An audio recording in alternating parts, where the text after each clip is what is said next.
telling you, it was going through an identity crisis, trying to figure out like, okay, who am I outside of these things? And then that purpose question came up, right? Because everybody there's just a need to know, like, what's my purpose? So not knowing the answers to that, like, it really bothered me. It really bothered me. Hey guys, Max and Dee here. I just wanted to hop in before we get into the episode. Thank you for rocking with us this far. This episode is going to be a 2-part series. It's a personal one. I mean, they're all personal, but this one just went a little deeper. And some unexpected tears, moments of, what do you call it? Like, I don't know. You got to be there. You right. So it's a 2-part conversation. You're about to see the first one, and then the next one will follow soon. So we're going to go ahead and just dive right on in. Talk a little bit about losing ourselves and how do we course correct. So there was a conversation we were having a few days ago, and the topic of losing ourselves came up. And after we finished talking, I was thinking on it a bit, and then I went ahead and I wrote some, just a few points down that I wanted to touch on, because I was trying to figure out, like, how did that even happen in the first place, right? Yeah. Just looking up one day and just questioning, like who is Dee? Like, who is Dee outside of mom, wife, different roles? Yeah. And I did not have an answer, and that bothered me. But before we got there, I just want to go back to the beginning. So when we first came together, like, I knew who I was, what I like, you the same. Now, we got together young. So when we got married, I was 21. And so became wife. And then not that long after, Nellie came along. So it was like wife being a mom. And it just seemed slowly over time, I allowed my whole identity to be wrapped up in just being a wife and being a mom. Yeah. Then you add nurse into that later, right? So eventually the authenticity was replaced because I was so focused on wanting to be a good mom and a good wife with what little information I have about what a mom, what a mom's supposed to do, how to raise a child, right? Like, we don't have a manual. And what a wife is supposed to be and do. And the funny thing is, I didn't even have an example of this before. So I don't even know where I got the idea. Maybe it's absorbing information over time, know. But I had this idea of how a wife was supposed to be. I was supposed to be supporting, right? But it's like supporting to, like, there was no limits. Essentially. I guess supporting to your detriment. Exactly. Where it was just supporting to your detriment, where you lost yourself in support of me.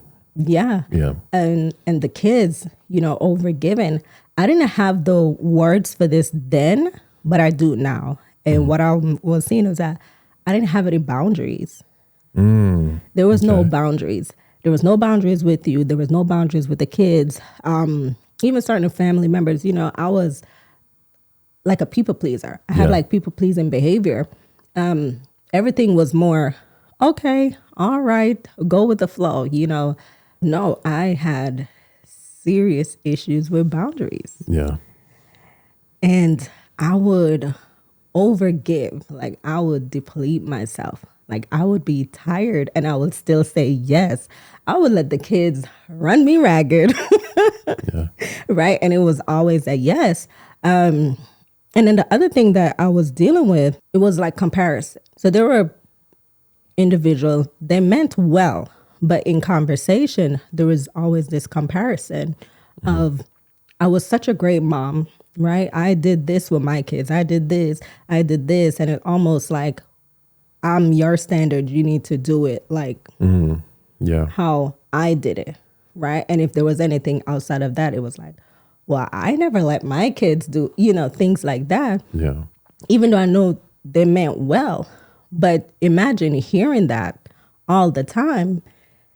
Eventually, especially if you're around that, and, for someone like me that was just, again, first child, I'm new to all of this, right? We're learning as we go. Yeah. And if I didn't have a strong sense of self in the beginning, after a while, those voices could start becoming your voices. Yeah. And you can't even differentiate anymore. And before you know it, someone else is driving you. Yeah. Then that became my focus. Wife, mom, and feeling like I have to perform. And Yeah. then your, self-worth became tied to how well do I perform? Like I had Yeah. my own grading system, like. Yeah. Yeah. Yeah. And then it was eventually I just got to a place where I just looked up one day and I was like, who is Dee? Yeah. There's just something always inside of you that's it's like a guide.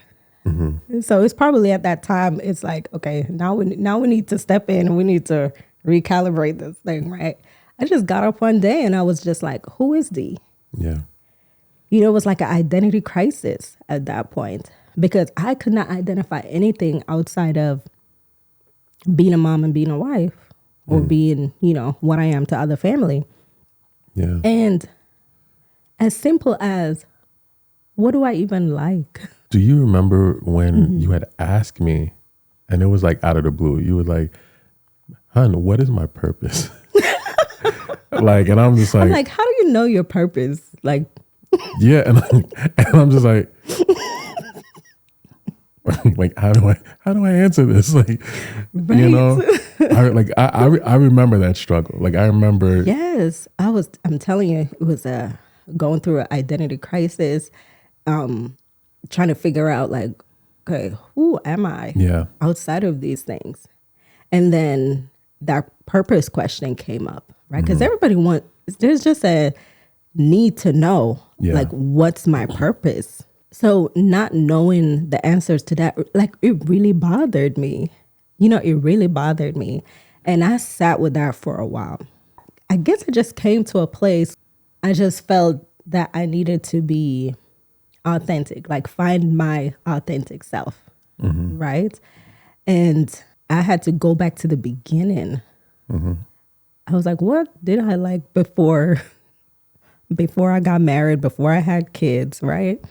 And I would tell you the stories like in high school, we got a little book club and even with the English teacher and we're like swapping books and I have all these books I really enjoy reading.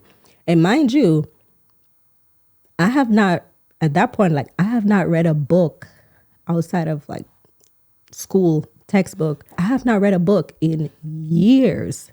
That is like night and day from who I was before. So I was like, let me get some books. First book, I read it. And it's like that love for reading is still there. Yeah. So then I got more books. And when I got the books, because I was determined to do something that I like, again, it made me create space, carve out space. Yeah. So that was something that was lacking. I needed alone time. I needed space. I needed space to just exist outside of mom and wife. Yeah. Yeah. Right now, I have so many books, right? Got so many books right now. Yeah. And with reading, I became interested in personal development. Yep. Mm-hmm. And then from the, personal development, I came across self-care. And I'm like, self-care? I thought self-care was, I take care of myself. I shower, right? I feed myself. I get dressed. Like, it's a little deeper than that. Right? And then as I got into it, I was like, oh, wow. I was not taking care of myself. I wasn't doing anything. Yeah. Like, I didn't even have a hobby outside of you guys. So I started focusing on myself. Yeah. And that was new for me because I was always focusing outwards. Yeah, and it on was everyone it was a else. breath of fresh air because you even started going out with friends. Yes, that And then- social piece that was Yeah. not there before. So I became intentional in connecting Yeah. with individuals, forming friendship, keeping that connection, going out, like you said. Yeah, because I remember. I mean, I don't. I remember you asked me that. You were It like, was weird. "Do I'm you don't like- have no friends?" Yeah, I'm like, Outside of church folks, like, I'm like, hun, like, do you go out? Like, I'm like, you should go out. like, you should go out. And he was like, but I don't. And the thing is like, it's not that you didn't have friends. It's not like you didn't have people that didn't want to connect with you. that's true. You know what I I'm just saying? didn't want to connect with it. It was just a mental block. It Yeah. was just a mental block for you. And that was one of my favorite parts of your growth, seeing you getting dressed. I'm like, yeah, I'm going out at my friend's house, or I'm going out for coffee or something like that. And I'm like, okay. Oh, okay, go ahead. Yes. I was like, just text when you reach there. Right. And then resting. Oh Yeah. my goodness. That was a big one. Yeah. I didn't even realize that I had these deep belief, even just surrounding resting. Like there was no rest. I remember in previous episode, I talk about feeling like I just have to perform. I always have to do something, right? yeah. And back home, it was, if you're not doing something, then you're being lazy, right? You know, the Caribbean way. Yeah. So I didn't know I took that with me.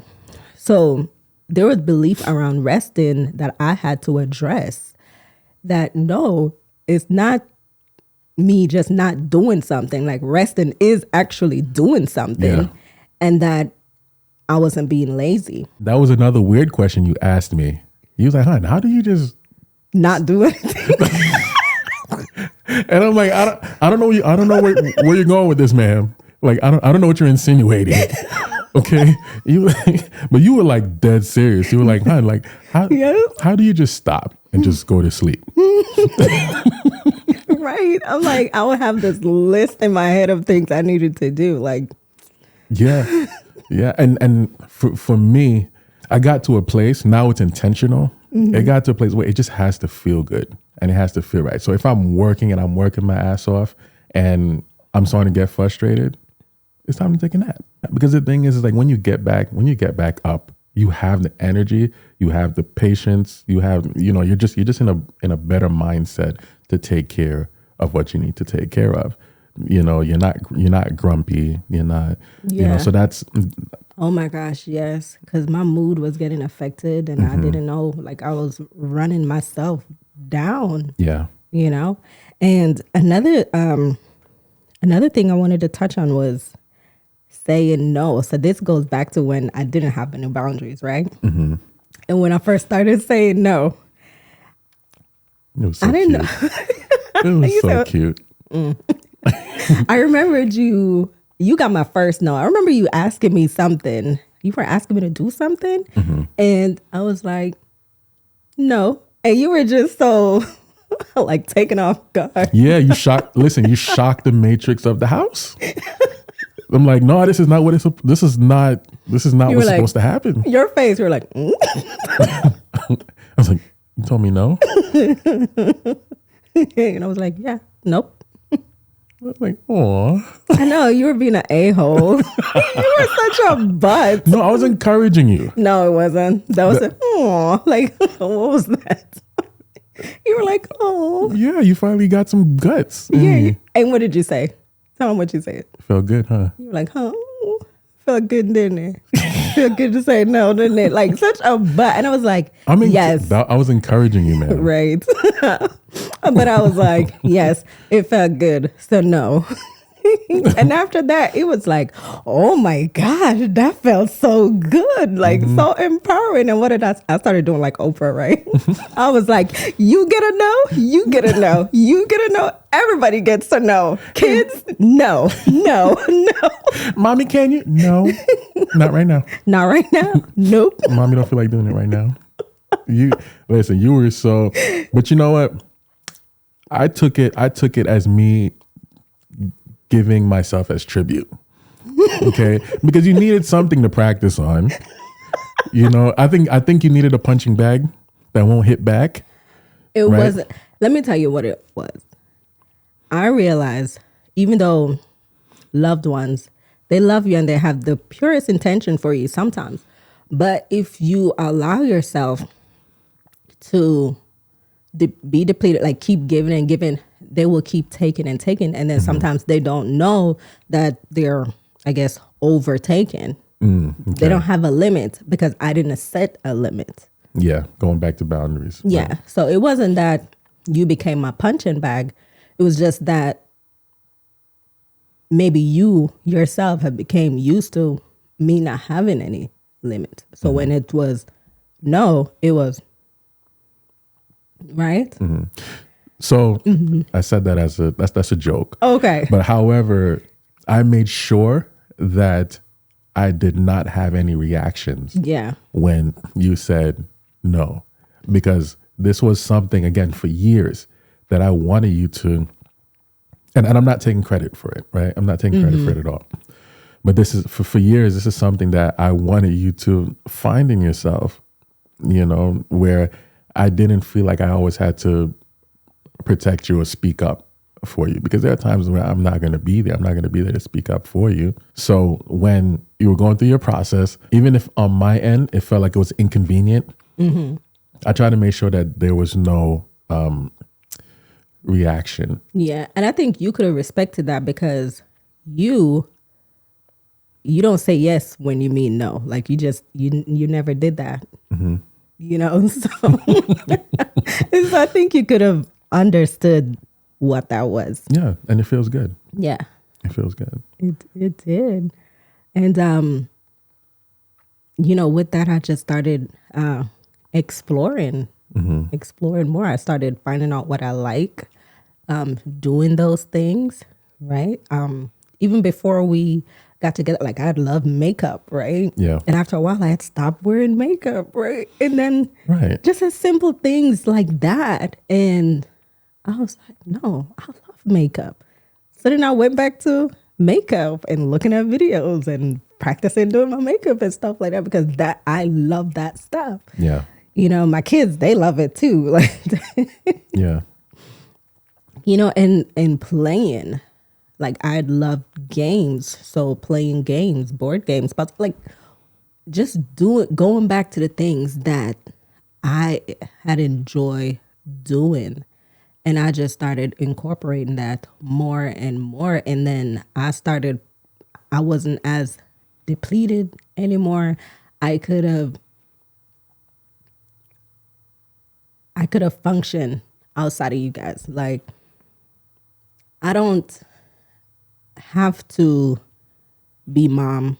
I don't have to be wife to feel full. Yeah. Or feel fulfilled. Yes. Yeah. Or feel like you have a purpose. Because one of the things that when we were speaking, and it just hit us in the conversation, is that no, me, the self, like I'm the primary. Yeah. Yes. I'm the primary. All the other roles that I play, all the other roles that I am, whether it be, husband, daddy, nurse, whatever, those are just roles. And I can prioritize them As on needed. a as needed basis. Right. So what I had to realize within myself is that if I'm not 100% me, if I'm not 100% content in me, 100% confident in me, it's going to flow over into the other roles that I play, and it's going to roll over into potentially negative things. Yeah, I had to realize I was equally as important as everyone else. Yeah. And if not more important, because it's from me that everything else flows. Meaning I have to be well so that I can be well in all the other areas. Hey guys, I just wanted to hop in real quick and remind you guys to leave a thumbs up and comment to the comments, and don't forget to subscribe to the channel. Yeah. What she said. Let's get back to the conversation. See ya. You had mentioned spirituality was one of the main things, just doing that inner work and diving deeper spiritually, get into a place of empathy, right? And Yeah. Spirituality became very important to me because it allowed me to be confident in the person that I chose to become. The person that I was, in hindsight, was reactive. I was that person because I needed to. What spirituality revealed to me is that I'm in control of 100% who I am and who I want to be. I saw myself just naked and stripped. And it was, what do I want Max to look like? What do I want Max to be? oh my gosh, you said that. Go ahead, finish, and then I'll. Like, what is the chemistry of Max? And I'm the scientist. Max needs to have this. Max needs to have this. And this should be important to Max. You know, Max loves this. Max doesn't like this. And that was how I came to myself. And being comfortable in me, being 100% confident in me. I would say before I was cocky, that empty confidence that I had in myself, you know, where it was just very basic, just on how I look, right? I have more substance to it now.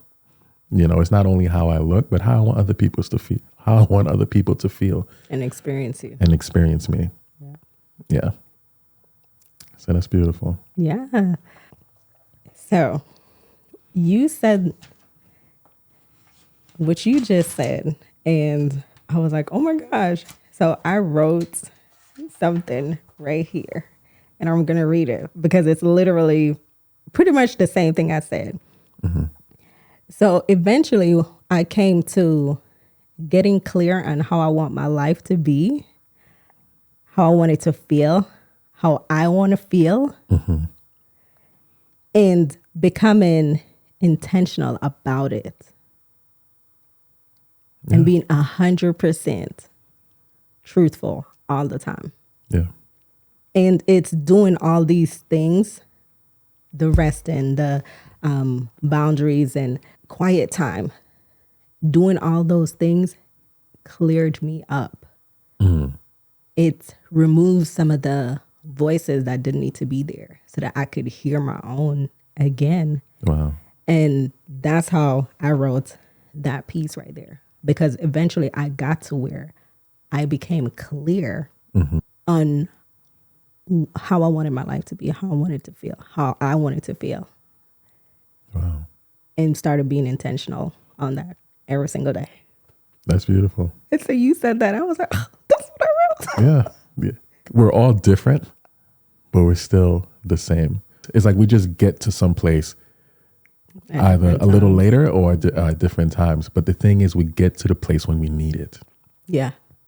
It was quite the journey, So so this was, I think it's a very important topic. This was very dear to me, very dear to you, because this is what we went through.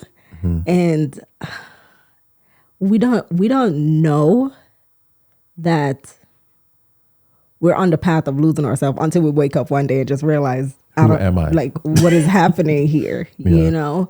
And my purpose in sharing this is that